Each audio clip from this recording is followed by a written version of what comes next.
डरपोक, औकात क्या है तुम्हारी? हाँ, जो करना है तुम कर लो, लेकिन मैं तुमसे दोबारा रिश्ता नहीं जोड़ने वाली।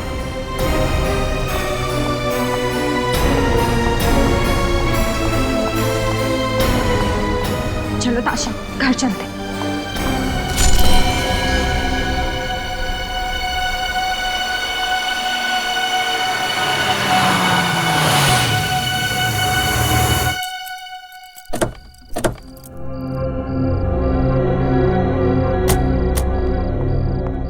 ये ले चाबी। चल यार, इतना मूड क्यों अपसेट करके रखा है तूने? मधु, मधु तू फिक्र मत कर, सब कुछ ठीक हो जाएगा, थोड़ा सब्र कर। मैं नमित के हरकतों से ना परेशान हो चुकी हूँ। ऐसा कैसे कर सकता है मेरे साथ? पार्टी में सबके सामने कितनी बेइज्जती की उसने मेरी। ऐसे कैसे बात कर सकता है वो मेरे साथ? ताशा, मधु, मैं तेरा गुस्सा अच्छे से समझती हूँ, लेकिन तू ये भी तो सोच कि तुम दोनों का अभी तो ब्रेकअप हुआ है, थोड़ा टाइम पहले। हो सकता है कि वो बर्दाश्त ही नहीं कर पा रहा है कि तू उसकी गर्लफ्रेंड नहीं है अब। सारे लड़कों की ना यही प्रॉब्लम होती है। लेकिन आई एम टेलिंग यू ताशा, अगर आगे से उसने ऐसा कुछ भी करने की कोशिश की ना मेरे साथ, तो मैं बिल्कुल बर्दाश्त नहीं करूंगी। सीधे पुलिस कंप्लेन करने वाली हूँ मैं। अरे बाबा, नमित ऐसा कुछ करेगा ही नहीं, और अगर ऐसा कुछ करेगा नहीं तो पुलिस के पास तुझे जाने की जरूरत पड़ेगी नहीं। ओके, चल मैं सोने जा रही हूँ। आज पार्टी में बहुत डांस किया यार, बहुत थक गए। ताशा, हाँ मुझे ना तुझसे कुछ बात करनी थी। तो बोलना, रुक क्यों गई? अभी नहीं, अभी काफी रात हो चुकी है, कल बात करते हैं। कोई बात तुझे परेशान कर रही है ना? नहीं नहीं ताशा, परेशानी वाली कोई बात नहीं है, बस तुम्हारी पेंटिंग को लेके बात थी। कल सुबह बात करते हैं। चल, गुड नाइट। Good night.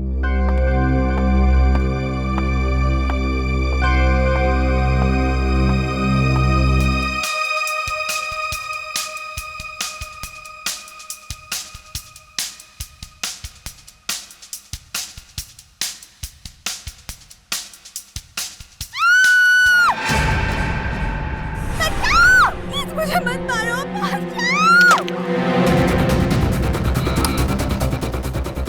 मधु, छोड़ो, मधु, मत मारो मुझे, प्लीज मुझे मत मारो, छोड़ो मुझे, छोड़ो, मत मारो मुझे, बचाओ, छोड़ो मुझे, मधु, कोई बचाओ, दरवाजा खोलो, बचाओ, मधु दरवाजा खोलो, बचाओ, मधु, कोई बचाओ।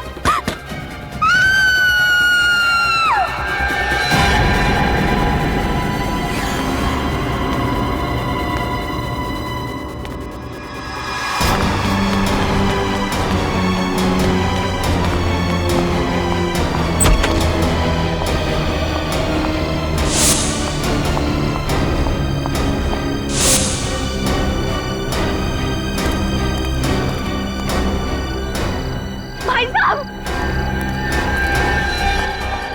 भाई साहब, क्या हुआ बहन जी? आप इतनी डरी हुई क्यों? प्लीज मेरी मदद कीजिए।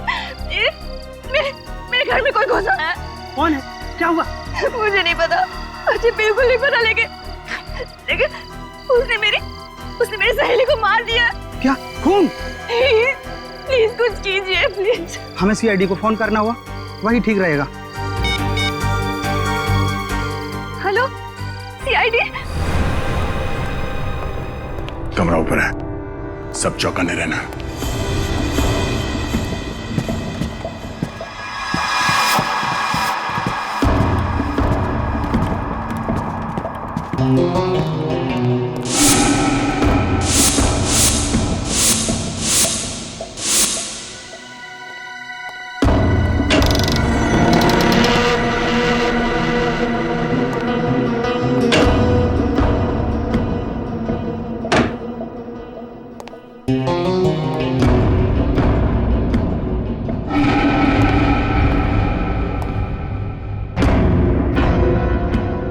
खिड़की और दरवाजा तो अंदर से बंद है।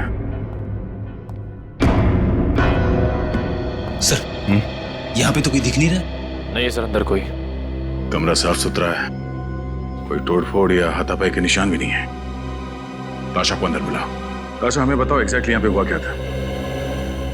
मधु मधु को मार डाला। ये मधु कौन है? मधु मेरी बहुत करीबी सहेली है। हम दोनों नाइट क्लब में पार्टी करने गए थे। 1 बजे के करीब घर लौटे और वो अपने रूम में चली गई और फिर उस पर किसी ने हमला किया। रेडी? बाहर सिक्योरिटी गार्ड से जरा पूछताछ करो। ताशा, आपने हमलावर को देखा? नहीं, मैंने मधु के चिल्लाने की आवाजें सुनी और कि मैं उसको बचा नहीं पाई। पर यहाँ पे तो घर में कोई नहीं था, ऊपर कमरे में कोई नहीं था, कमरे में हाथापाई के कोई निशान नहीं, और मधु भी नहीं। मधु कहाँ गई? ये कैसे हो सकता है? मैंने खुद उसके चिल्लाने की आवाजें सुनी है। मेरा विश्वास कीजिए, मैं सच बोल रही हूँ। अच्छा, मधु पे हमला होने से पहले आपने किसी को घर में आते या जाते देखा? नहीं, मैं हेडफोन्स पहनकर म्यूजिक सुन रही थी। मैंने किसी को आते जाते नहीं देखा। और जब ये सब हुआ तब आप कहाँ थी? म्यूजिक सुनते सुनते मैं यहीं सोफे पर सो गई थी, लेकिन जब मधु के चीखने चिल्लाने की आवाजें सुनी तो मैं उसके कमरे की ओर दौड़ी चली गई, लेकिन दरवाजा अंदर से बंद था। दरवाजा बंद था? मगर जब हम अंदर गए तब तो कमरे का दरवाजा खुला था और कमरे में कोई भी नहीं था। ये कैसे हो सकता है? मैंने खुद उसके चिल्लाने की आवाजें सुनी, और अगर मधु कमरे में नहीं है तो फिर कहाँ है? अच्छा, आप दोनों के अलावा घर में कोई और भी रहता है? जी, एक लड़की और रहती है। कौन है वो और कहाँ है? आलिया। मैं, मधु और वो, हम तीनों रहते हैं। फिलहाल वो छुट्टियां मनाने के लिए मनाली गई हुई है। आपको किसी पे शक है? हाँ, किस पे? नमित पर। ये नमित कौन है? मधु का एक्स बॉयफ्रेंड। और उस पे शक की वजह? पार्टी में नमित और मधु का बहुत बड़ा झगड़ा हुआ था। नमित बहुत गुस्से में था। नमित कहाँ रहता, कुछ मालूम है आपको? जी, विंडफोर अपार्टमेंट्स, 10th फ्लोर। नमित और मधु की फोटो है आपके पास? हाँ है। गुड। निकले, काम करो, इस नमित के घर पे जाके पता करो। और श्रेया, नमित और मधु इन दोनों की फोटो सारे पुलिस स्टेशन में भिजवा दो। सर।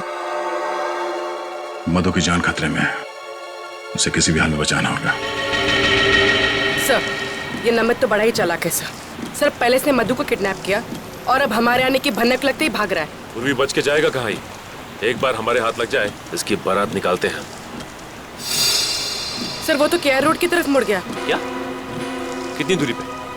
सर, करीबन 100 मीटर। सर सिग्नल इसी तरफ बता रहा है, इसी रोड पर। सर, बस आगे ही। सर, यहाँ से राइट।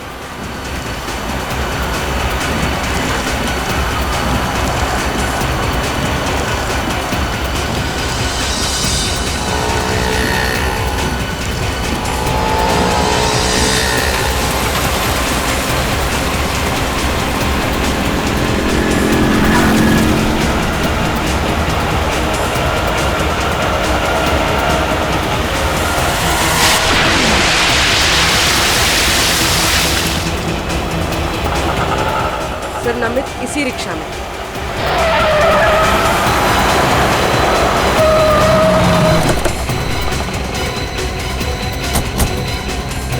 बारगल, ये क्या बदतमीजी है? सीआईडी से हम लोग। बोल, मधु को क्यों किडनैप किया? मधु किडनैप हो चुकी है। कब ऑफिसर? अनजान बनने का नाटक बंद कर। मधु तेरी गर्लफ्रेंड थी ना? बता, कहाँ छुपा कर रखा उसे? हाँ, मेरी गर्लफ्रेंड थी, लेकिन मैंने उसे किडनैप नहीं किया। तो फिर उसको पार्टी में चाकू दिखाकर धमकी क्यों दी तूने? बोल। हाँ, लेकिन मेरा विश्वास करो, मैं उससे सच्चा प्यार करता हूँ। हमारे बीच कुछ गलतफहमी हुई थी। और इसी गलतफहमी की वजह से तूने उसे किडनैप कर लिया। बोल, कहाँ छिपा के रखा है उसे? और उसके घर क्यों गया था तू? हाँ, मैं गया था, पिछले दरवाजे से गया था उसे समझाने के लिए, लेकिन वो घर पे नहीं थी। तो फिर चोरी से उसके घर में घुसने की क्या जरूरत है? पीछे के दरवाजे से? हाँ? क्योंकि ताशा मुझे पसंद नहीं करती है, इसके लिए मैं उसके सामने नहीं जाना चाहता था। तो ताशा ने तुझे देखा कैसे नहीं? घर के बाहर वो किसी आदमी से बात कर रही थी और मैं चुपके से निकल गया। मतलब तुम्हारे वहाँ जाने से पहले ही मधु गायब हो चुकी थी? हाँ सर, मैंने कुछ नहीं किया, मेरा यकीन करो। तो फिर तू भाग क्यों रहा था? मैं भाग नहीं रहा था, मैं तो मधु से मिलने नासिक जा रहा था, क्योंकि उसकी मम्मी डैडी नासिक में ही रहते हैं। आपको विश्वास ना हो तो मेरे टिकट देख लीजिए सर।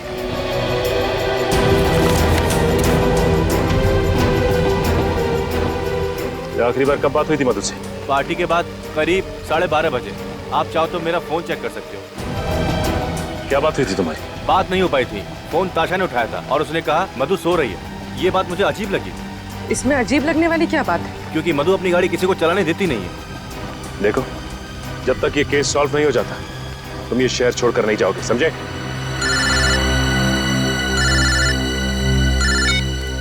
हेलो? हाँ, क्या? कहाँ पे?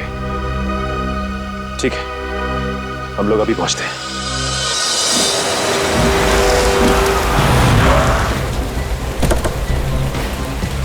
Hello sir. आपने फोन किया था? जी सर। लाश कहाँ पे? सर इस तरफ। सर ये तो मधु है। सर वो देखिए।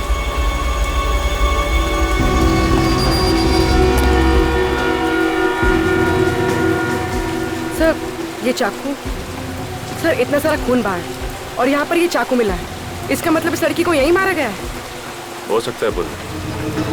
ये चाकू तो आम चाकू है जो किचन में इस्तेमाल किया जाता है। सर हो सकता है खून ने ये चाकू मधु के घर से उठाया हो सकता है बुल्ले। एक काम करो, इस चाकू और लाश को फॉरेंसिक भिजवा दो।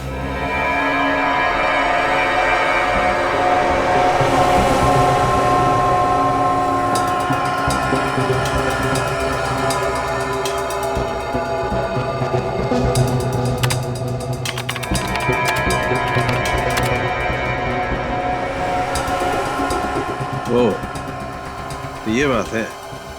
क्या बात है डॉक्टर साहब? रजत, जिस किसी ने भी इस मधु का खून किया है ना, वो इससे बहुत ज्यादा नफरत करता है। इतनी नफरत करता है कि इसे तड़पा तड़पा कर मारना चाहता है। हाँ सर, जिस बेरहमी से ये वार किया है उससे तो साफ मालूम पड़ता है कि खूनी कितना निर्दयी होगा। होगा नहीं श्रेया, होगी। क्या होगी? हाँ होगी। वैसे आपको ये बता दूं, मधु के खून में बहुत ज्यादा मात्रा में ड्रग्स पाई गई है। मतलब सालू के साहब मधु को ड्रग्स लेने की आदत थी? लेकिन सर जब हमने मधु के दोस्तों से पूछताछ की तो उन्होंने कहा कि मधु को ऐसी कोई आदत नहीं थी। फिर तो एक ही गुंजाइश है, किसी ने धोखे से मधु के ड्रिंक्स में ड्रग्स मिला दिया। बिल्कुल बिल्कुल। और उसके बाद ये मधु इस हालत में ही नहीं थी कि अपने ऊपर वार करने वाले से बचाव कर सके। डॉक्टर साहब, इस चाकू से मधु का खून किया गया। इस पर उंगलियों के निशान किसके? मुजरिम कौन है? गवाह भी वही, मुजरिम भी वही। क्या ताशा ने ही मधु का खून किया? ये कैसे हो सकता है सर? ताशा ने खुद हमें फोन करके बुलाया था। कैसे हो सकता है नहीं मालूम है, लेकिन इस चाकू से मधु का खून हुआ है और इस चाकू पर ताशा की ही उंगलियों के निशान है। मतलब ताशा ने हमसे झूठ कहा, अपने आप को बचाने के लिए भोलेपन का नाटक किया और इल्जाम लगा दिया नमित पर। लेकिन ताशा मधु का खून क्यों करेगी? इसका जवाब तो ताशा ही देगी, उसे देना ही होगा।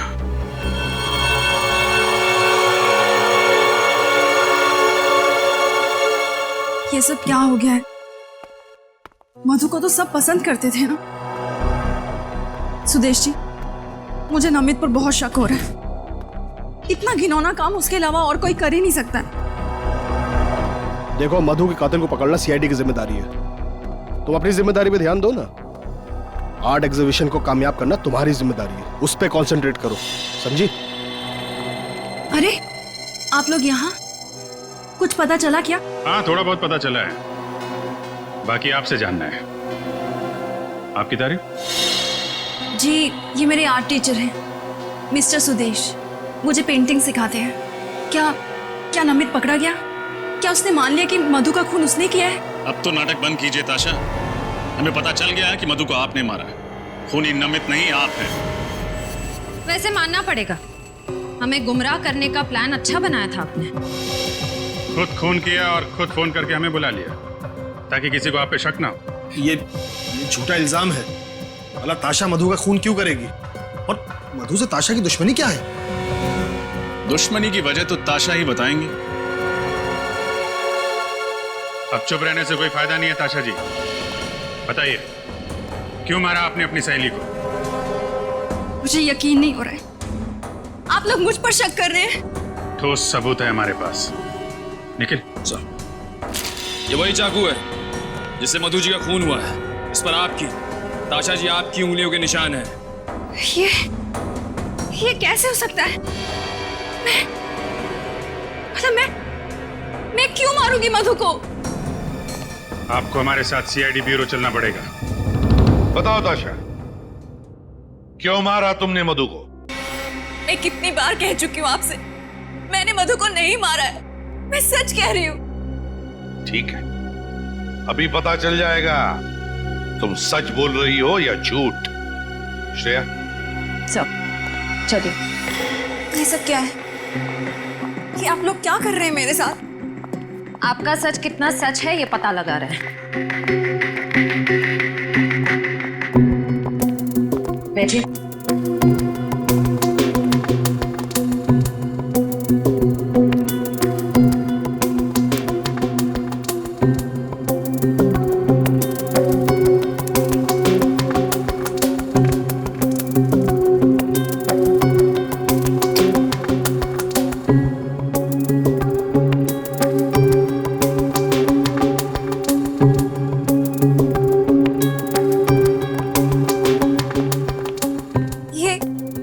कर रहे हैं आप लोग? ताशा, हम तुम्हारी पॉलीग्राफ टेस्ट करेंगे। इस टेस्ट से सच और झूठ का फर्क पता चलता है।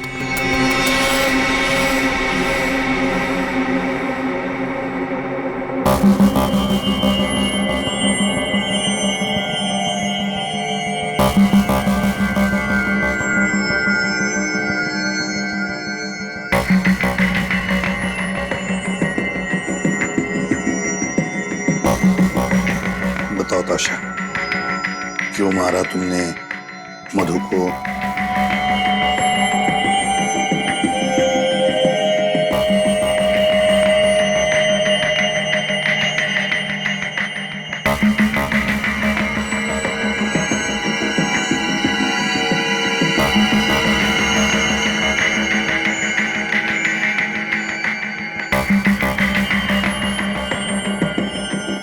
क्या तुमने वाकई मधु को नहीं मारा? मारा या नहीं मारा?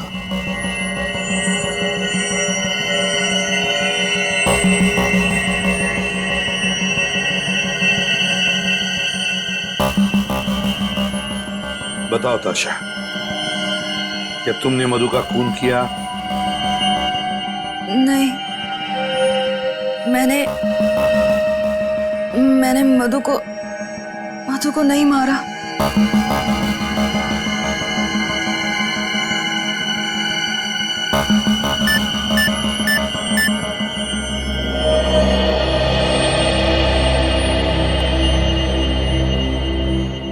आश्रय, सर, ताशा सच बोल रही है। जाने दो इसे। सर, इस टेस्ट ने तो और भी उलझा दिया। अब क्या करें? हाँ सर, अजीब बात है, सारे सबूत इसके खिलाफ हैं, फिर भी ये बेकसूर है। ये कैसे हो सकता है सर? सचिन, कॉलोनी के वॉचमैन ने बताया कि ये दोनों मतलब ताशा और मधु रात के 1 बजे एक साथ लौटी। हाँ सर, और ताशा ने हमें तकरीबन 1:30 बजे फोन किया। एग्जैक्टली। मतलब सर, ताशा के पास सिर्फ आधे घंटे थे मधु का खून करके वापस आने के लिए। ताशा ने फोन किया हमें रात के 1:30 बजे। अब मधु की लाश जहां पर मिली है वो ताशा के घर से 20 मिनट की दूरी पर मिली, तो आने जाने में ताशा को आने जाने में 40 मिनट लगने चाहिए। ये आने जाने में 40 मिनट? हाँ। तो फिर सर, आधे घंटे में ताशा ने अपने घर से फोन कैसे किया होगा? एग्जैक्टली, आधे घंटे में फोन कैसे किया होगा, है ना? इसका एक ही मतलब है कि कोई तो है जो ताशा को फंसाने की कोशिश कर रहा है मधु के खून के जुर्म में।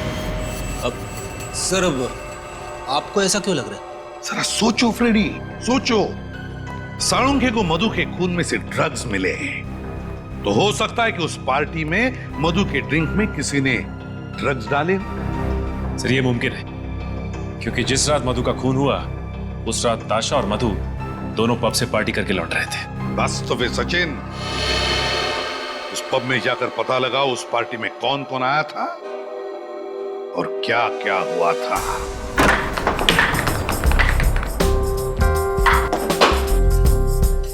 क्या बात है, सीआईडी यहाँ?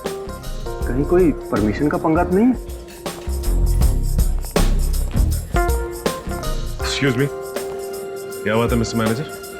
हमें देख के आप खुश नहीं हुए हैं? नहीं सर, ऐसी तो कोई बात नहीं है, पर आप लोग यहाँ और हमारे पास ड्रिंक्स की परमिशन है, और सर हमारे क्लब में तो इमोरल ह्यूमन ट्रैफिकिंग भी नहीं होती। ये सब कुछ हम जानते हैं मैनेजर साहब, लेकिन एक केस के सिलसिले में कुछ पूछताछ करनी थी आपसे। कैसी पूछताछ सर? कल आपके क्लब में एक ऑफिस पार्टी हुई थी, हमें उस पार्टी की गेस्ट लिस्ट देखनी है। Just minute sir.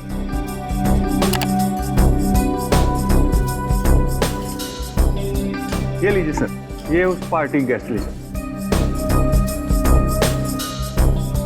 सर इस लिस्ट में एक नाम जाना पहचाना सा लग रहा है। कौन सा नाम? सर आलिया क्या, ताशा की रूममेट? मगर ताशा तो कह रही थी कि आलिया फिलहाल छुट्टियां मनाने शहर से बाहर गई हुई है, मनाली में। बड़ी हो सकता है उसने हमसे झूठ बोला। ये देखो, आलिया के नाम के सामने ये लैंडलाइन नंबर लिखा हुआ है। कहीं ये नंबर उसी जगह का तो नहीं है जहां पे ये तीनों साथ में रहती थी? लेकिन सर हमें उस घर में कोई लैंडलाइन फोन मिला ही नहीं। एक काम करो निखिल, इस नंबर पे जरा फोन लगाओ, देखो क्या पता चलता है।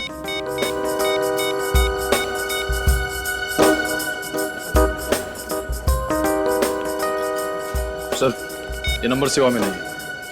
नंबर सेवा में नहीं है? कोई बात नहीं निखिल, टेलीफोन एक्सचेंज से पता करते हैं कि ये आलिया रहती कहाँ है।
लगता है हमारे आने से पहले ही आलिया यहां से भाग गई, उसे हमारे आने की भनक लग गई होगी। लगता तो ऐसा ही है। बड़े आस पड़ोस में जाके पता करो इस आलिया के बारे में।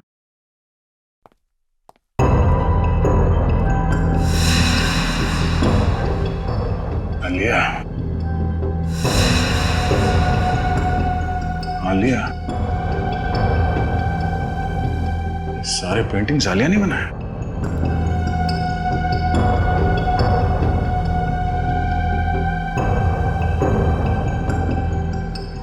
सर मैंने पड़ोस के मकान में रहने वाली एक औरत से पूछा, वो भी आलिया को नहीं जानती। उसका कहना है कि ये घर ज्यादातर बंद ही रहता है। ओह, यहाँ भी कुछ नहीं मिला। आलिया की फोटो तक नहीं मिली यहाँ पे। एक बात समझ में नहीं आ रही है सर, अगर आलिया ताशा और मधु के साथ रहती थी तो फिर उसे इस घर की क्या जरूरत थी? तो क्या वो यहाँ पे पेंटिंग के लिए आती थी? और अगर आलिया यहाँ पे नहीं रहती थी तो उसने वहाँ नाइट क्लब के गेस्ट रजिस्टर में यहाँ इस घर का नंबर क्यों लिखा?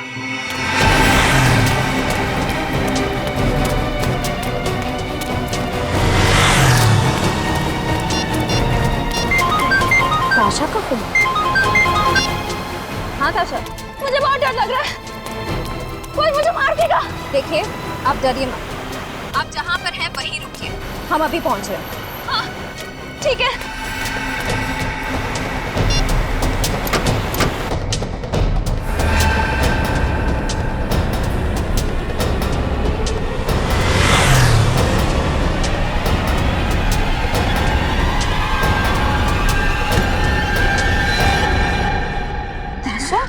मैं डरो मत। अच्छा वो आप आ गए, अगर आप नहीं आते तो आज न जाने मेरे साथ क्या हो जाता। देखिए शांत हो जाइए, कुछ नहीं होगा आपको। आपको इतनी चोट कैसे लगी? चलिए हमारे साथ। कहाँ?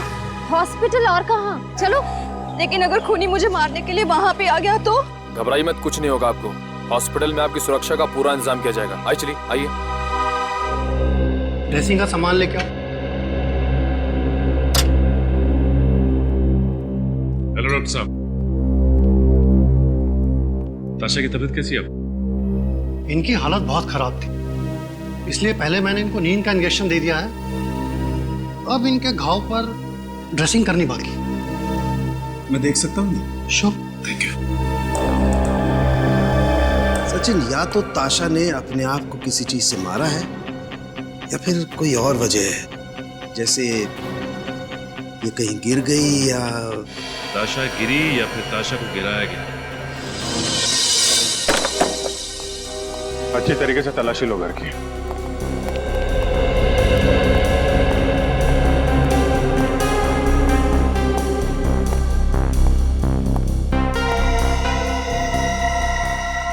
ये ताशा को पेंटिंग जमा करने का शौक था? Yes sir. सर ये देखिए, क्या है इसमें? ताशा के पेंटिंग स्कूल के सर्टिफिकेट्स हैं, लेकिन किसी भी सर्टिफिकेट में डी ग्रेड से अच्छा ग्रेड नहीं मिला है। इसका मतलब ताशा कुछ खास पेंटिंग्स नहीं बनाती थी। सर ताशा की मेडिकल रिपोर्ट्स और ये डॉक्टर का प्रिस्क्रिप्शन। और सर शायद ये दवाइयाँ भी ताशा की हैं। Doctor Shekhar psychiatrist? ताशा को दिमाग की बीमारी थी? डॉक्टर शेखर से मिलना पड़ेगा। डॉक्टर शेखर, आपकी एक पेशेंट है, मिस ताशा, याद है आपको? ताशा? बिल्कुल, लेकिन बात क्या है? कुछ प्रॉब्लम है उसे? ऐसा ही कुछ समझ लीजिए डॉक्टर साहब।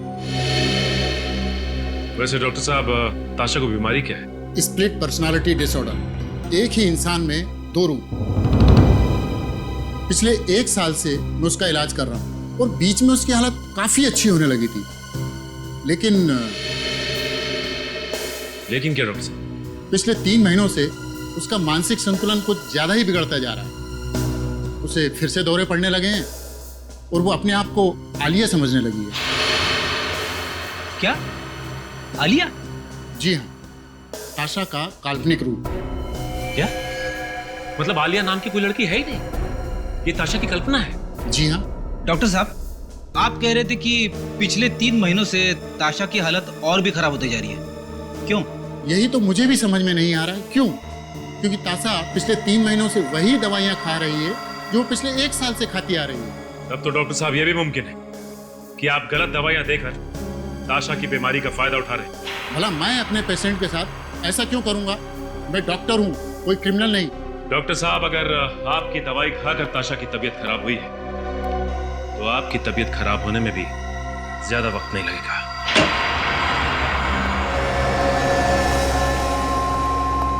अरे डॉक्टर शेखर, कितने सालों के बाद कैसे हो यार?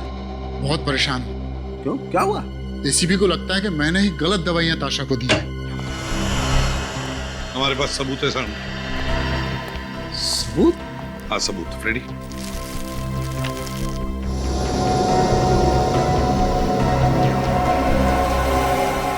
ये दवाइयां हमें ताशा के घर से मिली। ये सारी दवाइयां डॉक्टर शेखर ने प्रिस्क्राइब की है। लेकिन बॉस, जो व्यक्ति स्प्लिट पर्सनैलिटी का शिकार होता है उसे यही दवाई दी जाती है। इसमें कुछ गलत नहीं किया इसने। मान लिया ना साळुंखे, मगर मुझे शक है कि इन कैप्सूल्स में कुछ और ही है। ऐसा कैसे हो सकता है? चेक कर ले। ठीक है, मैं चेक करता हूं।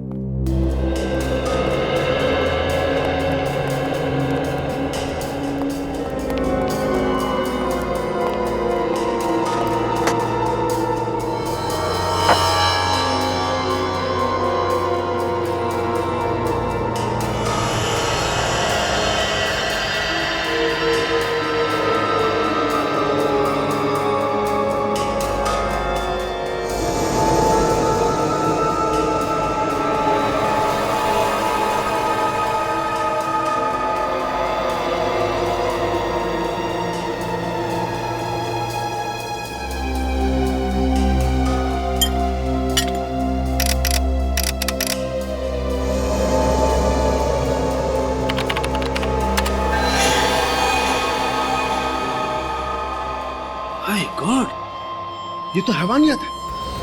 और इस कंपाउंड से तो ताशा की हालत और ज्यादा बिगड़ जाएगी। मतलब मेरा शक सही है? सालुंखे, मुझे नहीं मालूम इस कैप्सूल के अंदर की सही दवा को बदलकर ये दवाइयां किसने डाल दी। मैं मानता हूं कि मैंने ही ताशा को ये प्रिस्क्रिप्शन दी थी, लेकिन मैंने ये दवाइयां नहीं बदली। तो फिर कौन कर सकता है ये? बस मैं डॉक्टर शेखर को बहुत अच्छी तरह से जानता हूँ, काफी सालों से जानता हूँ। ये ऐसी गिरी हुई हरकत नहीं कर सकता है, इसकी गारंटी मैं लेता हूँ। ठीक है, देख साळुंखे, तू डॉक्टर शेखर की गारंटी ले रहा है, इसलिए मैं इन्हें छोड़ रहा हूं, वरना तू जानता है। तो डॉक्टर शेखर जी, जब तक हमारी तहकीकात पूरी नहीं होती, आप ये शहर छोड़कर कहीं नहीं जाओगे, प्लीज। जी। स्प्लिट पर्सनालिटी, स्प्लिट पर्सनालिटी, एक ताशा और दो रूप। इस ताशा पर नजर रखो ताशा पर।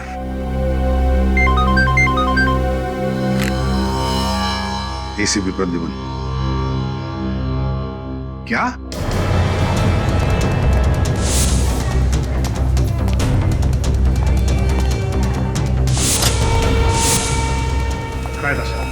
जी सर, पता नहीं। रिसेप्शन पर पता करते हैं।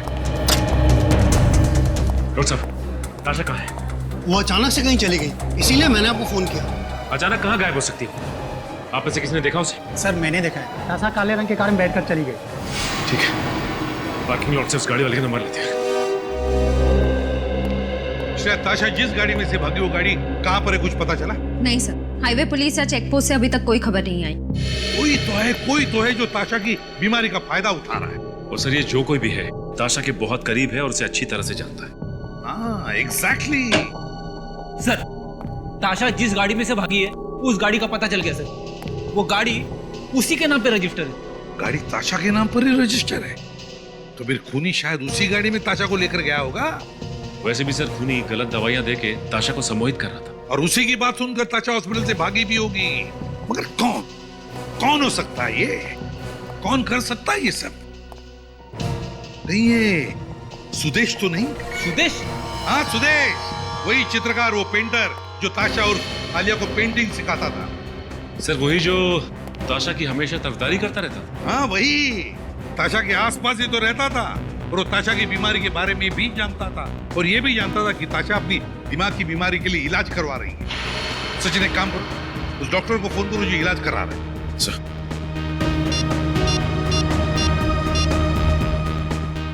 हेलो।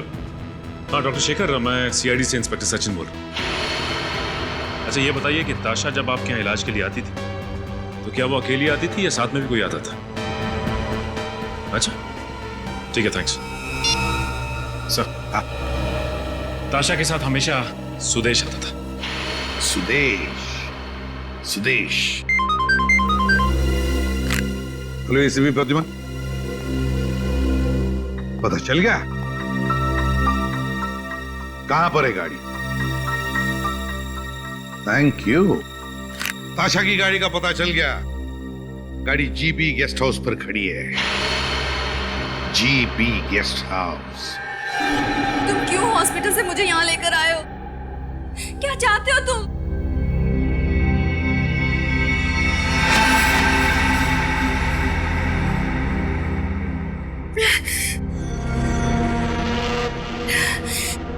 मेरा सर दुख रहा है, मुझे मेरी दवा चाहिए।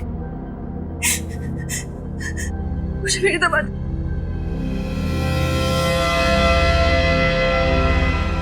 मेरी दवा, मेरी दवा।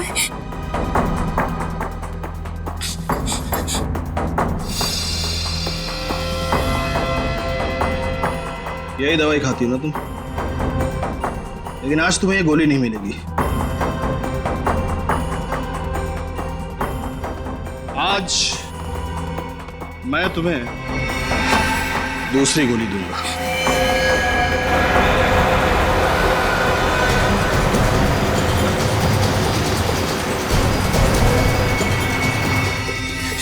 मुझे मत मारो, मुझे जाने दो प्लीज, मुझे जाने दो, नहीं तो मैं तुम्हें सीआईडी को सब कुछ बता दूंगी। इसीलिए मैं तुम्हें मारना चाहता हूं, क्योंकि तुम सीआईडी को सब कुछ बता दोगी।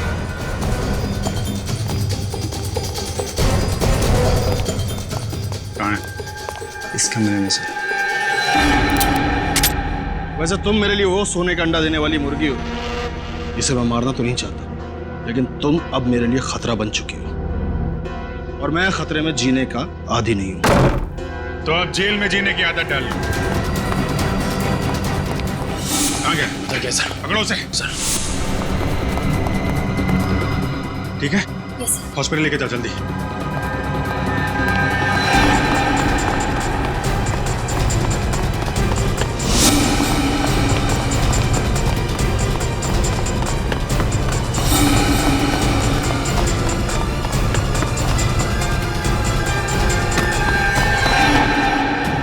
कहाँ भाग रहे हैं?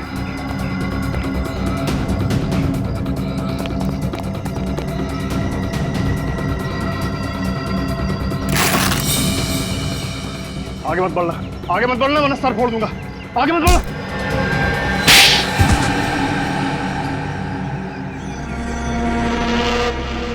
क्यों मारा मधु को तुमने? क्योंकि वो मेरा राज जान गई थी। कैसा राज? यही कि मैंने ताशा की दवाई बदल दी थी, जिससे उसकी बीमारी कम नहीं होगी बल्कि और बढ़ेगी। ऐसा करने की वजह? ताशा का दूसरा रूप आलिया, जिससे मुझे फायदा था। ताशा जब आलिया के रूप में आती थी तो बहुत अच्छी पेंटिंग करती थी।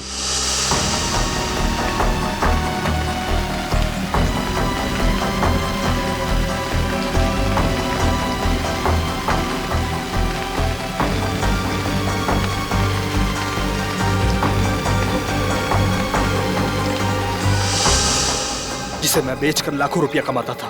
ताशा को स्प्लिट पर्सनालिटी की बीमारी है, ये तुम्हें कैसे पता चला?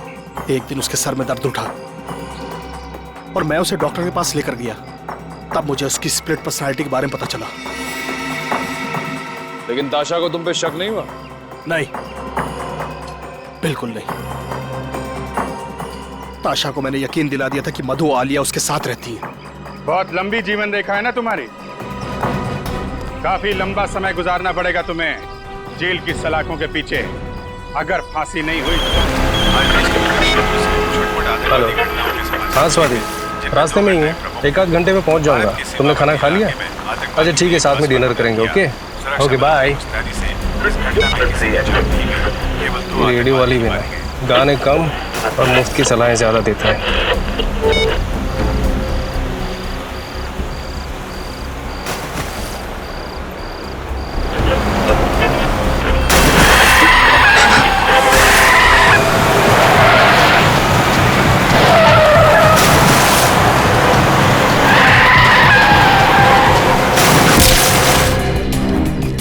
क्या हुआ क्या था आपको?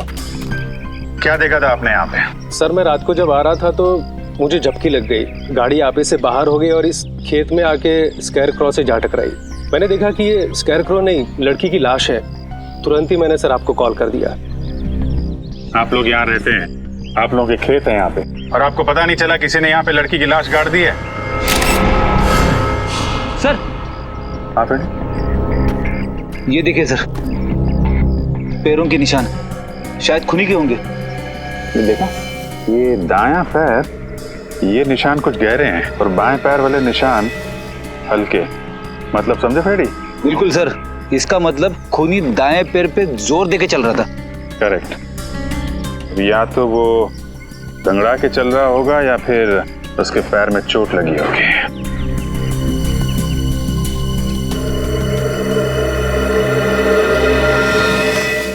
क्या बात है श्रेया? तुम कुछ खोई खोई लग रही हो तुम। सर, शायद मुझे पता है खूनी कौन है। क्या? खूनी के बारे में पता है? कैसे? सर, 12 साल पहले की बात है। मैं अपनी सहेली कीर्ति के घर खेलने गई थी। खेलते खेलते इतनी रात हो गई, पता ही नहीं चला। तो कीर्ति की मम्मी ने मुझे उनके घर रुक जाने के लिए कहा। उस रात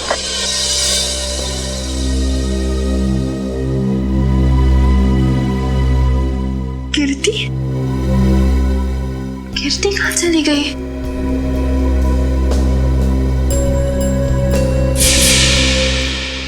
और सर फिर वो स्कैरक्रो किलर मेरी दोस्त को लेकर वहां से चला गया। सर, वो एक सीरियल किलर था। न जाने कितनी लड़कियों को उसने अपना शिकार बनाया था। मुझे लगता है 12 साल बाद वो वापस आ गया है। 12 साल पुराना सीरियल किलर। मैंने भी इसके बारे में कुछ कुछ सुना है।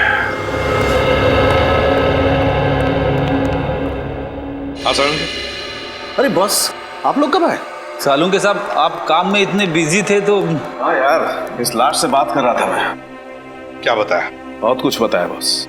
इनफैक्ट इसने अपनी पूरी दर्द भरी कहानी मुझे सुनाई, जिसे सुनकर मेरा दिल कांप गया। दर्द भरी कहानी से? हाँ सचिन, बहुत बुरा हुआ है इस लड़की के साथ। इतनी दर्दनाक मौत हुई है इस बेचारी की कि इसका शरीर चेक करते करते मेरे रोंगटे खड़े हो गए। सर, इनकी उम्र क्या होगी? उम्र लगभग 30 साल। और बॉस, इसकी मौत 4-5 दिन पहले हुई है। 4-5 दिन पहले मौत हुई है इसकी?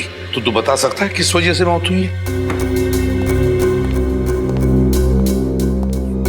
सर, ये खूनी तो पागल लगता है बिल्कुल। एक साइको इतनी बेरहमी से मारा इसे। ये तो कुछ भी नहीं है पंकज। चाकू से हमला करने से पहले खूनी ने इस पर स्टन गन का भी इस्तेमाल किया। स्टन गन से जलाता है, चाकू के वार करता है, तड़पा तड़पा के मारता है लड़कियों को और फिर स्केरक्रो बनाकर, बिजरा बनाकर खेत में खड़ा करता है। हाँ सर, खूनी के खून करने का मकसद लूटपाट या फिर दुश्मनी निकालना नहीं है सर। वो औरत से नफरत करता है या तो फिर इसे खून करने की बीमारी है, जैसे आमतौर पे सीरियल किलर्स को होती है। बिल्कुल सचिन। यार, और कुछ पता चलना चाहिए इस खूनी के बारे में साड़ू के। और कुछ पता चल जाएगा ना तो इस खूनी तक हम पहुंच सकते हैं। बस, उस खूनी के बारे में तो फिलहाल मैं ज्यादा नहीं बता सकता, लेकिन इस लड़की के बारे में और बता सकता हूँ। तो फिर बता।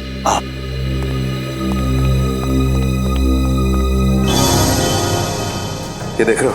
ये तो आंखें हैं सर। हाँ सचिन, और ये इस लड़की की आंखें। और ये देखो, ये इस लड़की की आंखों पर ये स्टिचेस, टांके। इस लड़की की आंखों पर स्टिचेस लगे थे? तो कहीं हाल ही में इसकी आंखों का ऑपरेशन तो नहीं हुआ था? हाँ बॉस, लगभग 10-11 महीने पहले इस लड़की का ऑपरेशन हुआ था। इसका कॉर्नियल ट्रांसप्लांट हुआ था। उससे पहले ये लड़की देख नहीं सकती थी। हमें इसके खून में से ईथन सैंडाइल नाम का केमिकल मिला है। ईथन सैंडाइल? इस केमिकल से क्या होता है? सचिन, ये केमिकल एक किस्म का ड्रग होता है जिसे ज्यादा मात्रा में लेने से इंसान को हैलुसिनेशंस होने लगते हैं। मतलब उसे अजीब अजीब चीजें दिखाई देती है, जिसकी वजह से वो डर जाता है और डर के मारे चीखने चिल्लाने लगता है। ओह माय गॉड, ये इतना खतरनाक ड्रग है? खतरनाक तो बहुत है, और यही ड्रग हमें इसके खून में से इतनी ज्यादा मात्रा में मिली है कि मरने से पहले उसे इतनी तकलीफ हुई होगी, आप अंदाजा भी नहीं लगा सकते। वैसे यार, ये ड्रग्स, ये केमिकल इस लड़की के खून में आया कैसे? मेरा मतलब है, क्या इसे इंजेक्ट किया गया था या फिर खिलाया पिलाया गया था? सही ड्रग हमें इसके फेफड़ों में से मिला है। लगता है खूनी ने इसे कुछ सुंघाया है या फिर किसी स्प्रे का इस्तेमाल किया होगा। स्प्रे का? हाँ, और बस इतना ही नहीं, इस लड़की के खून में हमें ऐसी दवाइयों के अंश भी मिले हैं जो अक्सर उन लोगों को दिए जाते हैं जो डिप्रेशन या एंजाइटी के शिकार होते हैं। ओह, डिप्रेशन और एंजाइटी। तो सारण के कहीं ऐसा तो नहीं कि लड़की कुछ इलाज करवा रही थी साइकियाट्रिस्ट से अपने डिप्रेशन या एंजाइटी के लिए? बिल्कुल। सचिन, एक काम करो, मिसिंग पर्सन ब्यूरो में जाकर पूछताछ करो, पता लगाओ इस लड़की के बारे में, पता लगाओ। प्लीज आइए सर। मिसिंग पर्संस ब्यूरो से पता लग गया है सर। उस लड़की का नाम अदिति कुमार था सर। और सर ये तीनों भी उसी कंपनी में काम करती है जहां पे अदिति काम करती थी। इनका नाम सना है, ज्योति और ये नीता। तुम अदिति की एकदम करीबी दोस्त थी ना, तो तुम लोग जानती होगी क्या अदिति का किसी के साथ कोई झगड़ा था या किसी के साथ कोई दुश्मनी? मेरा मतलब है, क्या आप लोगों को किसी पर शक है जो ये कुछ कर सकता है? सर अदिति मेरी बहुत ही अच्छी सहेली थी, अपना हर सुख दुख मुझसे बांटती थी। अगर उसका कोई दुश्मन होता तो मुझे जरूर बताती। अच्छा, आखिरी बार कब मिली थी तुम लोग उससे? 5 दिन पहले जब वो ऑफिस से आई थी। मैं भी तभी मिली थी। और सना जी आप? सर मुझे अदिति से मिले हुए 1 महीना हो गया है। दरअसल मैं कंपनी के काम से 1 महीने के लिए जापान गई हुई थी। पिछले हफ्ते ही वापस आई हूँ और मुझे नहीं पता था कि अदिति। देखिए संभालिए अपने आप को। सर पिछले हफ्ते ही मेरी अदिति से फोन पे बात हुई थी और उसकी किसी भी बात से मुझे ऐसा नहीं लगा कि उसकी जान को खतरा हो सकता है। चलो ठीक है, कोई बात नहीं। सचिन प्लीज आइए। सर आप प्लीज जरा यहाँ आइए। सर आज से 12 साल पहले साल 2001 में जो स्कैरक्रो केस हुआ था वो मिल गया है। ये देखिए। अदिति का खून बिल्कुल उसी तरह से हुआ है जैसे 12 साल पहले लड़कियों के खून हुए थे। पहले इथेंस सैंडाइल नाम का ड्रग दिया गया, फिर उन्हें स्टन गन से जलाया गया और फिर चाकू से वार करके नसें काट दी गई। सर मगर इसमें तो लिखा हुआ है कि खूनी 28 दिसंबर 2001 को पकड़ा गया था। उसका नाम नितिन है और वो अभी जेल में है। तो फिर ये खून कर कौन रहा है? ये खून कोई और ही कर रहा है, कोई और ही कर रहा है, बिल्कुल उसी ढंग से, उसी मोडस ऑपरेंडी से जिस तरह से 12 साल पहले किए गए हैं। ये खून उसी बात का फायदा उठा रहा है, जो भी है वो। सर किसी इंस्पेक्टर विजय ने नितिन को गिरफ्तार किया था, शायद वो हमारी कुछ मदद कर सके।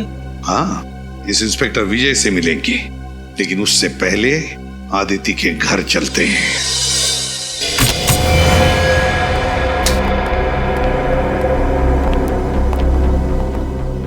सर न तो घर का सामान बिखरा पड़ा है, ना ही कोई तोड़ फोड़ की गई। मतलब खूनी अदिति के जान पहचान वाला होगा। सर अदिति घर में अकेली रहती थी। अगर उसके परिवार में कोई होता तो पता चल सकता था कि उसकी मौत की वजह कोई दुश्मनी तो नहीं है। कई बार खाली पड़ा घर भी बहुत कुछ बता देता है। अच्छी तरीके से चेक करो, कुछ ना कुछ जरूर मिलेगा।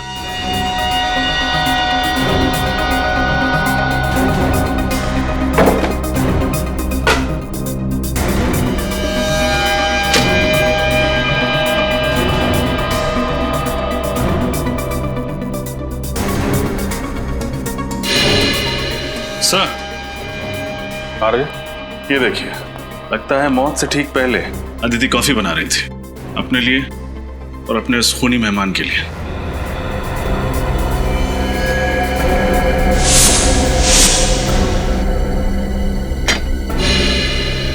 सर देखिए सर, टूटा हुआ बाज। सर ऐसा लग रहा है इस कमरे में हाथापाई हुई है। ये बात संभाल के एविडेंस बैग में डाल लो, शायद फिंगरप्रिंट्स मिल जाए। इसका मतलब जब अदिति वहां किचन में कॉफी बना रही थी तभी खूनी ने उस पर हमला किया। फिर यहाँ भाग के आई, यहाँ पे हाथापाई हुई और शायद उसी में वाज गिर गया। शायद यहीं पे खून हुआ है उसका। सर ये डिप्रेशन वाली दवाइयाँ मिली है जिनके बारे में सालुंके साहब ने हमें बताया था। डॉक्टर वीरेन? डॉक्टर वीरेन अदिति का इलाज कर रहे थे। डॉक्टर वीरेन से मिलना पड़ेगा।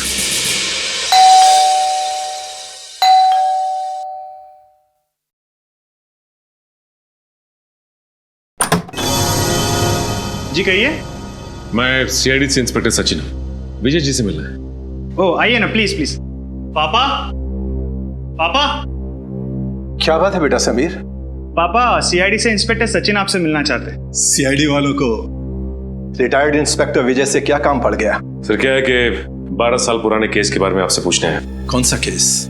वही 12 साल पुराना सीरियल किलर का केस जिसमें वो लड़कियों का खून करके उनकी लाश को स्केयरक्रो बना देता था। अच्छा वो केस।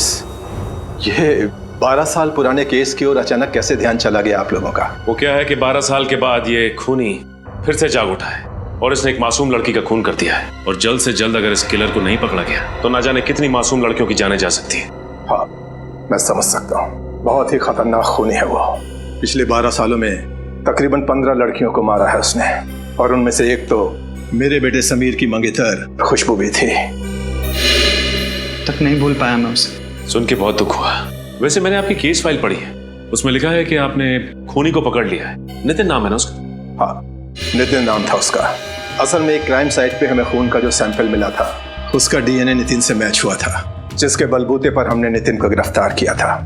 पर पता नहीं क्यों हमेशा मुझे ऐसा लगता रहा जैसे नितिन असली कातिल नहीं है। अगर आप चाहें तो ये बात खुद जेल में चलकर नितिन से पूछ सकते हैं। ये नितिन कौन सी जेल में? बिंजलपुर जेल। बिंजलपुर जेल? ये कहिए। आप डॉक्टर वीरेन ही है ना? जी हाँ, मैं ही डॉक्टर वीरेन हूँ। और मेरे आज के सारे अपॉइंटमेंट्स खत्म हो चुके हैं। आपको कितने बजे का वक्त दिया था? आई एम सॉरी, हम लोगों ने अपॉइंटमेंट नहीं लिए। हम लोग सीआईडी से। सीआईडी से? क्या बात है सर? आपकी एक पेशेंट थी अदिति, किसी ने बहुत बेरहमी से उसका खून कर दिया है। खून कर दिया? कब? 13 तारीख को। बहुत बुरा हुआ। अदिति बहुत ही अच्छी लड़की थी और उसका इलाज भी काफी अच्छा चल रहा था। कब से आप इलाज कर रहे थे अदिति का? सर यही कोई 2 महीने से। आखिरी बार वो आपके पास कब आई थी? 1 मिनट सर। 7 तारीख शाम 5 बजे का अपॉइंटमेंट था उसका। क्या प्रॉब्लम क्या थी अदिति को? माफ कीजिए सर, हम इलाज शुरू करने से पहले अपने मरीज से ये वादा करते हैं कि उनकी बताई हुई हर बात गुप्त रखी जाएगी, टोटली कॉन्फिडेंशियल। और इसी भरोसे और विश्वास के दम पर मरीज अपना हर दुख और दर्द हमें बता पाता है। मैं आपकी दुविधा समझ सकता हूँ डॉक्टर वीरेन, पर यहाँ हम बात कर रहे हैं एक ऐसी लड़की की जो मर चुकी है, खून हुआ है उसका, और उसका खूनी अभी भी बाहर घूम रहा है। और उस खूनी तक पहुँचने में आप हमारी मदद कर सकते हैं। आप समझ रहे हैं ना मैं क्या कहना चाहता हूँ? जी हाँ, मैं समझ रहा हूँ। दरअसल जब से अदिति की शादी टूटी थी वो अंदर से बहुत टूट चुकी थी। अदिति की शादी टूटने की वजह? उनके अपने पति से काफी झगड़े होते थे। किस बात को लेकर होते थे ये झगड़े? छोटी छोटी बातों को लेकर और सबसे ज्यादा पैसों को लेकर। उनके पति मयूर को ये लगता था कि अदिति हद से ज्यादा खर्च कर रही है, और इसी वजह से मयूर अक्सर अदिति को डांटा करता था, और इसी वजह से उनका तलाक हो गया। और कोई परेशानी? नहीं सर, अदिति का पति ही अदिति के लिए सबसे बड़ी परेशानी थी। अदिति आखिरी बार जब मुझसे मिलने आई थी तो काफी डरी हुई थी। डरी हुई थी? हाँ सर, वो कह रही थी कि उसका कोई पीछा कर रहा है, उसे नुकसान पहुंचाने की कोशिश कर रहा है। कौन? कुछ बताया उसने? नहीं सर, ये नहीं बताया। I see। कहीं अदिति के खून में उसके पति मयूर का तो हाथ नहीं? आइए।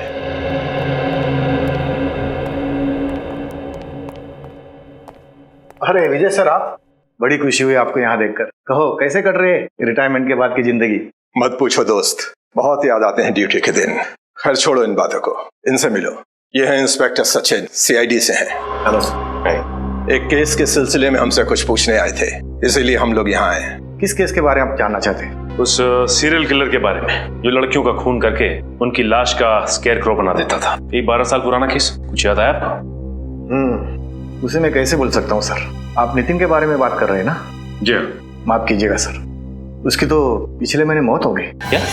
उसकी मौत हो गई? लेकिन कैसे? डेंगू से। मैंने नहीं बताया कि असल में नितिन असली कातिल नहीं था। असली कातिल तो अभी भी कहीं आजाद घूम रहा है। मैं जानता हूँ, नितिन ने खुद मुझसे ये बात कही थी। उसने सिर्फ पहले खून में ही उस खूनी की मदद की थी। चिलर साहब, ऐसी बात थी तो फिर आपने पकड़ने की कोशिश क्यों नहीं की खूनी को?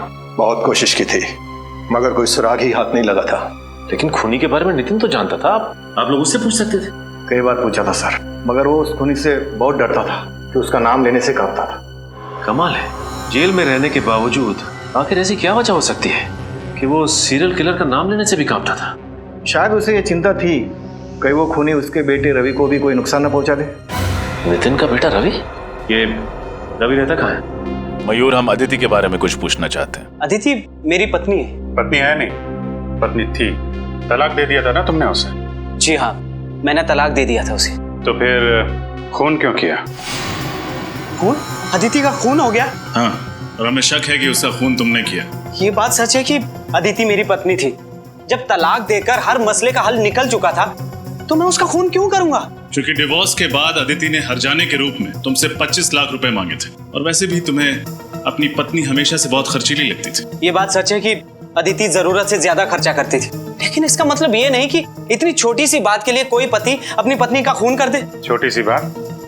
25 लाख रुपए छोटी बात लगते हैं? 25 रुपए के लिए लोग खून कर देते हैं, यहाँ तो 25 लाख की बात है। मैं सच कह रहा हूँ सर, मैं अदिति से बहुत प्यार करता था, इसीलिए तलाक के बाद भी उसे भुला नहीं पाया था। अगर तुम इतना प्यार करते थे अपनी पत्नी से तो फिर उसे तलाक क्यों दिया?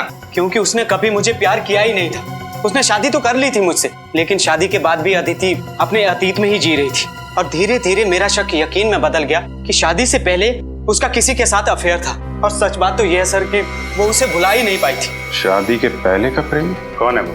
मैंने उससे ये बात कई बार पूछी, लेकिन उसने हर बार कहा कि मैं बेवजह उस पर शक कर रहा हूँ। कहती थी कुछ नहीं है। 13 तारीख को कहाँ थे आप? मैं मैंगलोर गया था सर, शूटिंग के लिए। एड फिल्म की शूटिंग थी। आप चाहे तो पता कर सकते हैं। जरूर। रेडी? पता लगाओ ये सच कह रहे हैं कि नहीं। शूटिंग कर रहे थे या फिर? सर मैंने पता कर लिया, मयूर वाकई मैंगलोर में शूटिंग कर रहा था। उसने अदिति को नहीं मारा है। अगर मयूर मैंगलोर में शूटिंग कर रहा था तो फिर वो अदिति का खून कर ही नहीं सकता। तो फिर कौन हो सकता है? बॉस, हाँ सालुंके, इस केस में मुझे ऐसी बात पता चली है जिससे आप खूनी के और ज्यादा करीब पहुंच सकते हैं। अच्छा बता। बॉस, अदिति की लाश पर मुझे एक खास किस्म के पैरासाइट के अंडे मिले। पैरासाइट के अंडे? इस पैरासाइट से क्या होता है सर? सचिन, मेडिकल भाषा में इसे लंग फ्लूक या पैरागोनिमस वेस्टरमनी कहते हैं। पैरागो? तुम रहने दो फ्रेडी, तेरे बस की बात नहीं है यार। कोई बात नहीं सालुंके साहब, वैसे नाम में क्या रखा है? आप प्लीज इतना बता दीजिए कि इस पैरासाइट के अंडे की खासियत क्या है? सबसे बड़ी खासियत ये है कि ये पैरासाइट हमारे देश में होता ही नहीं। क्या मतलब? मतलब ये बॉस, ये एक जापानी पैरासाइट है। Japanese parasite? हाँ बॉस, जापान के 80% मीठे पानी के केकड़ों में ये पैरासाइट मिलता है। और क्योंकि ये फ्रेश वाटर क्रैब जापान की एक डेलिकेसी है, लोग बहुत चाव से इसे खाते हैं, इसलिए जापानी लोगों के शरीर में ये पैरासाइट अपने आप पहुंच जाता है। लेकिन सर अदिति तो कभी हिंदुस्तान से बाहर गई नहीं, तो ये जापानी पैरासाइट इसके शरीर में आया कहाँ से? सचिन, अदिति नहीं गई होगी, और उसकी दोस्त सना, वो तो जापान गई है ना। मैं कंपनी के काम से 1 महीने के लिए जापान गई हुई थी। सर कहीं इन सबके पीछे सना का हाथ तो नहीं? सना से मिलना पड़ेगा।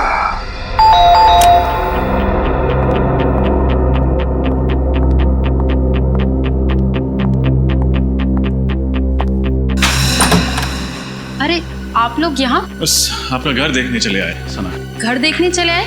मुझे कुछ समझ नहीं आया। हाँ, बस आपके घर की बनावट, सजावट, दीवारों का रंग, फर्नीचर वगैरह वगैरह। आप ये सब यहाँ देखने आए? घर खरीदना चाहते हैं क्या? नहीं, बस ये देखना चाहते थे कि जब आप इस आलीशान घर को छोड़ के जेल जाएंगी तो आपको ज्यादा तकलीफ तो नहीं होगी ना? जेल? जेल क्यों जाऊंगी मैं? वो क्या है ना साना जी, अगर खीर में चीनी डाल दो तो उसका मीठा होना तय है, उसी तरह अगर कोई मुजरिम खून करे तो उसका जेल जाना तय है। लेकिन मैंने किसी का खून नहीं किया। झूठ मत बोलो, अदिति का खून तुमने किया है। मैं आपको पहले भी बता चुकी हूँ कि मैं 1 महीने से जापान में थी, कंपनी के काम से। पिछले हफ्ते ही लौटी हूँ। और जापान से लौटकर वहाँ से लाया हुआ इन्फेक्शन पैरागोनिमस वेस्टरमनी तुमने अदिति तक पहुँचा दिया।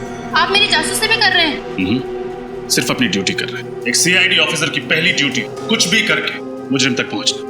हाँ, ये सच है। अदिति की मौत से पहले मैं उससे मिली थी, लेकिन यकीन मानिए मैंने उसको खून नहीं किया। देखो, पहले भी झूठ बोल चुकी हो, दोबारा मत बोलो। तुम्हारे पास ठोस वजह थी अदिति का खून करने की। मेरे पास कोई ठोस वजह नहीं थी। सर ये ऐसे नहीं बताएंगे, इनको वजह भी हमें ही बतानी होगी। ठीक है, ये तकलीफ भी हम ही उठा लेते हैं। तो फ्रेडी, हुआ कुछ ऐसे, अदिति और सना एक ही कंपनी में काम करती थी। अदिति फाइनेंस डिपार्टमेंट में और सना मार्केटिंग में। मार्केटिंग में सना काम क्या करती थी? एड्स वगैरह का बजट पास कराना, कंपनी के क्लाइंट्स की गिनती बढ़ाना, और इन सभी कामों के लिए जरूरत पड़ती है पैसों की, यानी कि मार्केटिंग बजट। और जानते हो मैडम ने मार्केटिंग बजट के साथ क्या किया? क्या किया? घपला। घपला? 6 महीने के अंदर पूरे 15 लाख का घपला। अरे बाप रे, जिस थाली में खाया उसी थाली में छेद कर दिया। ये क्या बकवास किए जा रहे हैं आप लोग? ये सब झूठ है। यही सच है। हमें अदिति के ऑफिस से तुम्हारी काली करतूतों का पूरा ब्यौरा मिला है। अदिति जानती थी तुम्हारी हेराफेरी के बारे में। तुम्हें डर था कि अदिति सबके सामने तुम्हारा भांडा फोड़ देगी, इसलिए तुमने उसे अपने रास्ते से हटा दिया। हाँ, ये सच है। कि मैंने 15 लाख का घपला किया था, लेकिन मैंने अदिति का खून नहीं किया सर। तो जापान से लौटकर अदिति से मिलने क्यों गई थी? उसकी पूजा करने? उससे विनती करने गई थी कि वो बॉस को मेरी शिकायत ना करे। इस वक्त कौन आ सकता है? कौन है? आ रही हूँ बाबा।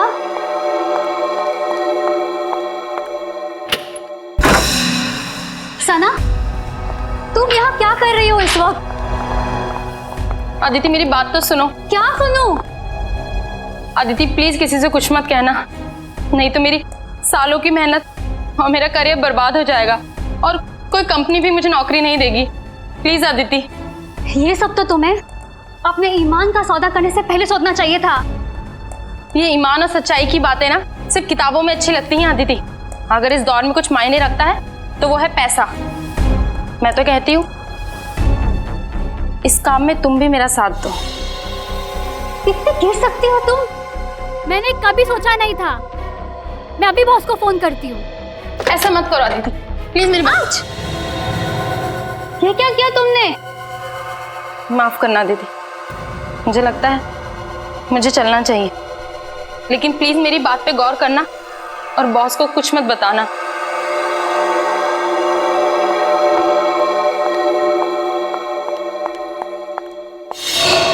शर्म आनी चाहिए तुम्हें। पहले तुमने गुनाह किया, फिर अदिति को भी बहकाने की कोशिश की। वो कहते हैं ना सर, एक गुनाह को छुपाने के लिए 100 गुनाह करने पड़ते हैं। मैं अदिति को अपने जैसा बनाना चाहती थी, लेकिन मैंने उसका खून नहीं किया। 13 तारीख को जिस दिन अदिति का खून हुआ, तुम कहाँ थी? मैं अपनी कंपनी के कॉन्फ्रेंस में थी सर, आप चाहे तो उनसे पूछ सकते हैं। 13 तारीख को आप ऑफिस के कॉन्फ्रेंस में थी या नहीं, इसका पता तो हम लगा ही लेंगे।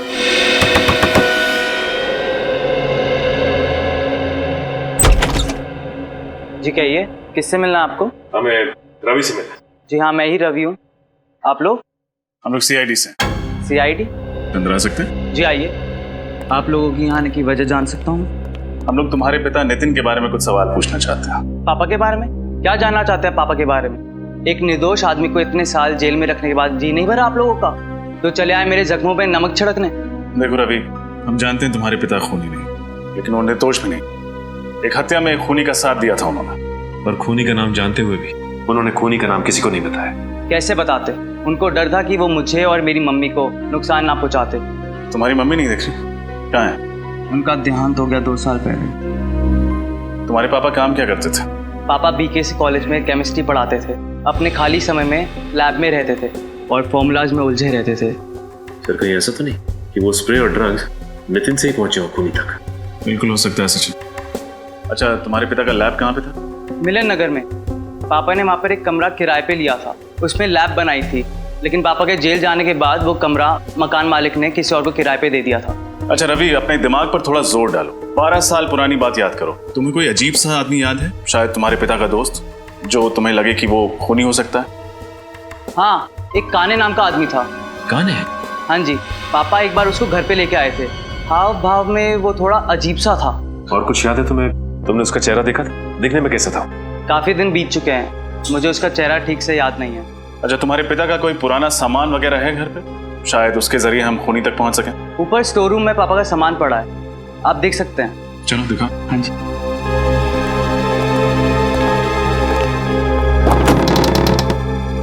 आइए सर, पापा का सारा सामान यहीं पर ही है। शुक्रिया। सारा सामान अच्छे से चेक करो, देखो कुछ खास मिलता है कि?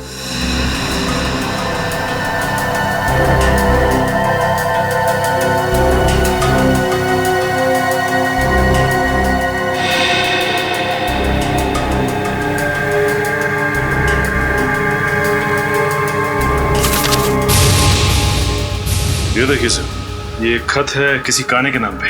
काने? शायद वही काने हो जिसके बारे में रवि ने बताया था। देखो क्या लिखा। काने, भले ही दुनिया तुम्हें पापी समझे, मगर मेरे लिए तुम सिर्फ और सिर्फ एक प्रेमी रहोगे।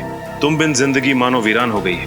मैं तुम्हें दिलो जान से प्यार करती हूँ। तुम मेरी जिंदगी में वापस आ जाओ और इंतजार नहीं होता। सिर्फ तुम्हारी अदिति। अदिति? कहीं ये वही अदिति तो नहीं जिसका खून हुआ है? हो सकता है। कहीं अदिति इस खूनी को जानती तो नहीं थी? चिट्ठी से तो लगता है कि दोनों एक दूसरे से प्यार करते थे। सर अगर अदिति और काने एक दूसरे से प्यार करते थे तो काने अदिति का खून क्यों करेगा? रवि, क्या तुम्हारे पिता किसी अदिति को जानते थे? नहीं नहीं सर, किसी अदिति को तो नहीं जानते थे। तो फिर ये काने का खत नितिन तक कैसे पहुंचा? सचिन, काने और नितिन दोस्त थे। हो सकता है काने ने नितिन का पता अदिति को दिया हो चिट्ठी भेजने के लिए। केस तो और भी उलझता जा रहा है। सना की कॉन्फ्रेंस का सीसीटीवी फुटेज देखकर लगता है ये खून सना ने नहीं किया है। लेकिन अगर ये खून सना ने नहीं किया तो फिर किसने किया? ये केस और भी उलझता जा रहा है। सर, कहीं अदिति का खून नितिन के दोस्त काने ने तो नहीं किया? हो सकता है, क्योंकि इंस्पेक्टर विजय ने भी यही कहा था ना कि नितिन खून कर ही नहीं सकता। पता नहीं क्यों हमेशा मुझे ऐसा लगता रहा जैसे नितिन असली कातिल नहीं है। मगर सर, आदित्य ने काने को जो खत लिखा था उससे तो साफ साफ पता चल रहा है कि दोनों एक दूसरे को बहुत प्यार करते थे। तो फिर काने अदिति का खून कैसे करेगा? शायद इसलिए फ्रेडी कि आदिति ने काने के बदले शादी की मयूर के साथ, इसलिए। सर, अगर ऐसा है तो वो ये काम उसी वक्त करता, उसे इतने साल तक इंतजार करने की क्या जरूरत थी? हो सकता है ना किसी वजह से इतने सालों बाद इस काने का दिमाग घूम गया और उसने खून कर दिया अदिति का। सर, ये देखिए सर, इस सीरियल किलर के बारे में छपी एक रिपोर्ट 12 साल पुरानी।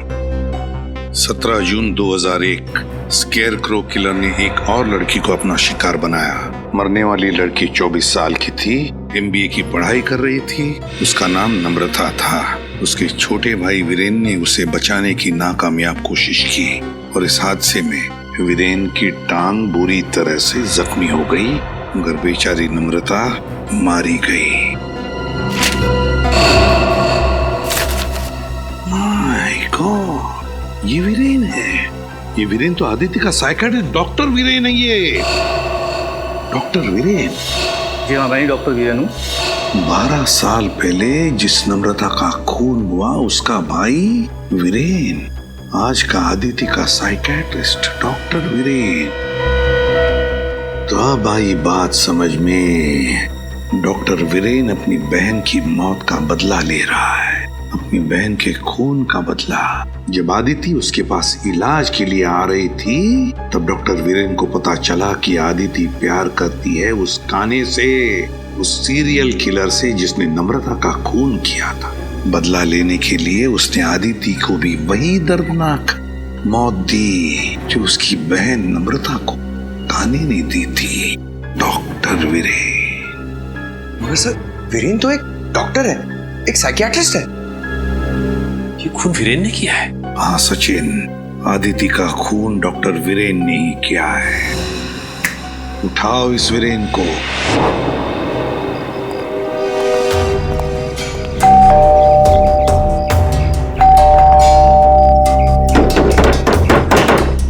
सर, कहीं उसे पता तो नहीं चल गया कि हम लोग आने वाले, इसीलिए छुप गया हो? छुप के जाएगा कहाँ? दरवाजा खोलो, हम लोग अंदर देखते हैं, तुम बाहर नजर रखना। Okay sir.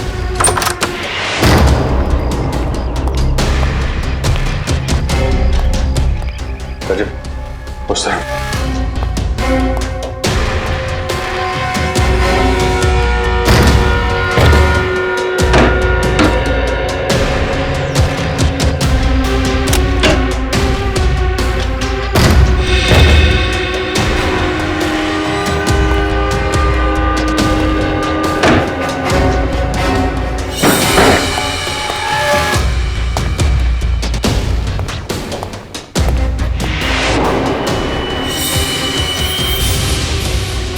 सर, रजत, यहां सर।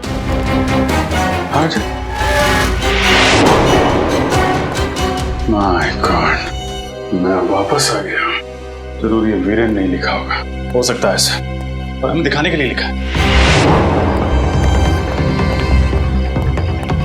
सर जल्दी आइए। ये देखिए सर, डॉक्टर वीरेन। वो खूनी काने हमसे पहले यहाँ पहुंच गया और हमें चैलेंज भी किया। अंदर दीवार पर लिख दिया, मैं वापस आ गया हूँ, आई एम बैक। जाएगा कहाँ? लेकिन एक बात समझ में नहीं आ रही, उसे पता कैसे चला कि डॉक्टर वीरेन ने अदिति का खून किया है? इंस्पेक्टर विजय, नितिन के साथ जेल में ये जो कैदी था अविनाश, दोनों की अच्छी दोस्ती थी क्या? हाँ, नितिन वैसे तो किसी से ज्यादा बातचीत नहीं करता था, पर अविनाश को अपने दुख दर्द जरूर बताता था। तो फिर असली स्कैरक्रो के बारे में उसने अविनाश को जरूर बताया होगा। जी हाँ, ये हो सकता है। हेलो, कहाँ? ठीक है सर, उस खबरी रघु का फोन था। कह रहा था अविनाश आजकल शहर के मंडोबा इलाके में रह रहा है। मंडोबा इलाका? जी सर। अगर अविनाश पकड़ा जाएगा तो उससे हमें जानकारी मिल जाएगी, तो असली स्कैर को हमारे हाथ लग जाएगा। श्रेया, काम करो, एसीपी साहब को इन्फॉर्म करो कि हम इंस्पेक्टर विजय के साथ इस मंडोबा इलाके में जा रहे हैं। जी सर। सर, स्कैरक्रो काने तक हमें सिर्फ 2 लोग पहुंचा सकते थे, नितिन और अदिति, पर दोनों मर चुके हैं सर। हाँ सर, न जाने ये खूनी कब पकड़ा जाएगा। 12 साल से आजाद घूम रहा है। 12 साल पकड़ा जाएगा वो सचिन, जरूर पकड़ा जाएगा। उसके पापों का घड़ा भर चुका है। फ्रेडी, वीरेन के घर से जो पेपर मिले उनसे क्या मिला? सर, इस वीरेन ने अच्छी खासी रिसर्च कर रखी थी उस खूनी के बारे में। उसके एक एक जुर्म का आर्टिकल वगैरह संभाल के रखा था। शायद काफी समय से इंतजार कर रहा था वीरेन उससे बदला लेने का। और अदिति की इलाज के पेपर्स? हाँ सर, आंखों के ऑपरेशन के बाद अदिति ने जब काने को देखा तो उसने उसका हुलिया भी बताया था वीरेन को। सांवला सा रंग, घने बाल, कद 5 फीट 10 इंच। उसने ये भी बताया था कि जब वो देख नहीं सकती थी तब उसका अंधापन दोनों के पैर के बीच दीवार नहीं बन पाया, क्योंकि काने खुद कलर ब्लाइंड था। क्या कहा? Colour blind? काने कलर ब्लाइंड है? हाँ सर। कलर ब्लाइंड, कद 5 फुट 10 इंच, सांवला रंग, घने बाल और कलर ब्लाइंड। ये तो विजय है। माफ कीजिएगा, मुझे कलर ब्लाइंडनेस है इसलिए। आइए। वही इंस्पेक्टर विजय जिसने नितिन को गिरफ्तार किया था? हाँ पंकज, वही इंस्पेक्टर विजय। उसी पर जिम्मा था उसे पकड़ने का, इसीलिए तो हाथ नहीं लग रहा है ये स्केयरक्रो किलर। हाँ सर, और इसीलिए वो हमारी मदद करने के लिए तुरंत तैयार हो गया, ताकि अदिति के खूनी तक पहुंच सके और वीरेन को मार सके। एग्जैक्टली। सर, दया सर और श्रेया की जान खतरे में। वो दोनों भी तो इंस्पेक्टर विजय के साथ में। फोन करो जल्दी दोनों को।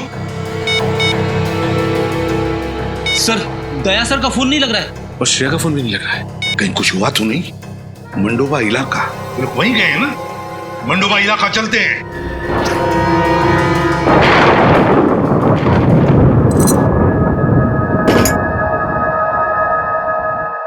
श्रेया, श्रेया, श्रेया, श्रेया, तुम ठीक हो? सर, हम यहाँ इस हालत में? लगता है जब हम लोग यहाँ इस घर में घुसे तब किसी ने हम पे हमला किया होगा। सर, कहीं ये काम उस काने का तो नहीं? काने? हाँ, हो सकता है। सर, आपकी गर्दन पे स्टन गन का निशान है। Stun gun? ओह, निशान तो तुम्हारे गर्दन पे भी है। इसका मतलब है उसने स्टन गन से उसने हमें बेहोश किया। श्रेया, इंस्पेक्टर विजय का कहीं काने ने उनके साथ कुछ ना कर दिया हो।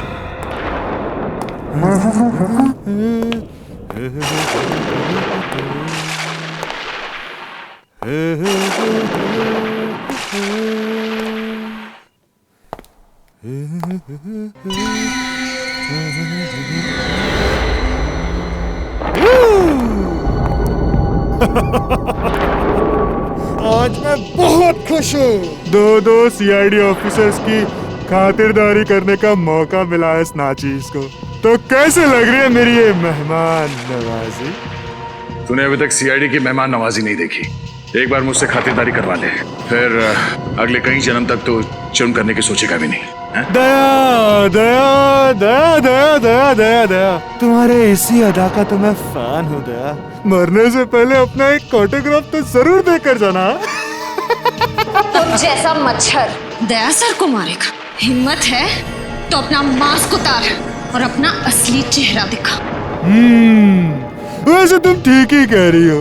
एक आदमी को मारने में जो मजा ना, उससे कई ज्यादा मजा एक लड़की को मारने में है। मरने से मैं डरती नहीं, समझा?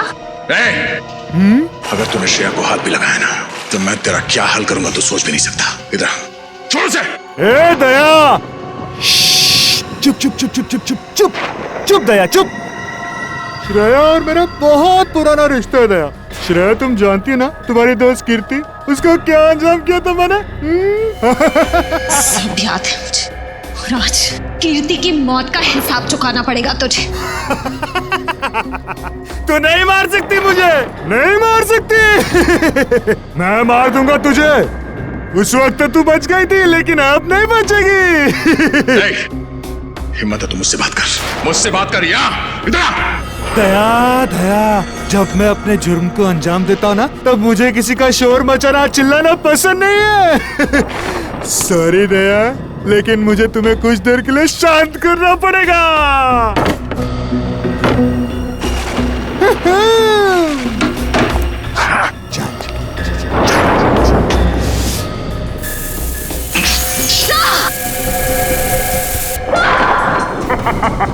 ये क्या किया तूने?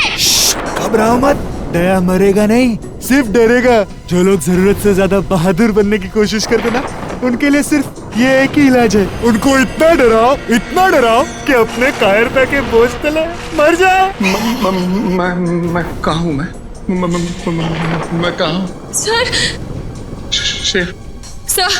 Shreya, Abhijeet, ACP sir.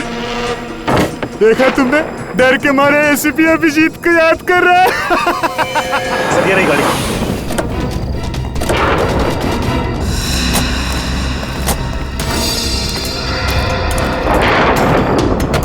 Sir dicky में कोई है। डिक्की में? कौन? इंस्पेक्टर विजय। सर हमें तो लगा था कि यही खूनी है, पर अब असली खूनी कौन है? इंस्पेक्टर विजय, इंस्पेक्टर विजय जी। अभिजीत कैसे भाई साहब? और दया श्रेया कहाँ है? वो दोनों, उन दोनों की जिंदगी खतरे में है। वो स्केरक्रो किधर है बोलो? शायद इस तरफ क्या है। इस तरफ? पंकज इन्हें संभालो, हम लोग देखते हैं।